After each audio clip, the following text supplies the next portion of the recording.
In today's video, I'm going to teach you how to sync a network folder to OneDrive in just a few simple steps. This process will allow you to access your files from anywhere and keep everything up to date across your devices seamlessly.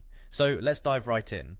First, begin by locating the OneDrive cloud icon in your computer's taskbar. This icon typically resides on the bottom right corner of your screen, alongside other system tray icons. When you find it, click on the OneDrive icon, which will open up a menu.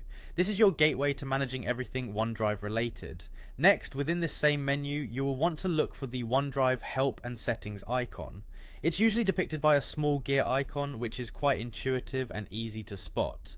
Go ahead and click it to expand a list of options. From these options, select Settings. This option will take you to a new window where you can customize several settings for your OneDrive account. Once you're in the settings window, your focus should be on navigating to the account tab.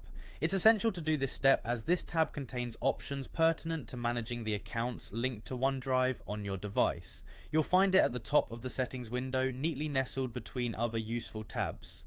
Now that you're in the account tab, look for the option labeled Choose Folders. This feature is great because it provides you with the flexibility to select exactly which folders you want to synchronize with your OneDrive account.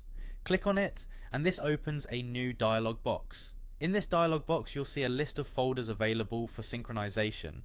Here, take a moment to locate the specific network folder that you want to sync to OneDrive. Select this folder by clicking the checkbox next to it. It's that simple. By doing this, you are setting it up so that its contents are backed up and available via OneDrive. If you notice any folders that you don't want to sync, just uncheck the box next to each of these folders. It's a helpful way to manage your storage space and keep only what's necessary in the cloud. Then after you've made your selection and are happy with your choices, go ahead and click OK to save these settings. This will ensure that your new setup is saved, and OneDrive will start the syncing process soon after. And there you have it. In just a matter of moments, you've successfully learned how to sync a network folder to OneDrive. With these steps, you can ensure your files are available anywhere and kept securely in the cloud. Thanks for following along, and happy syncing.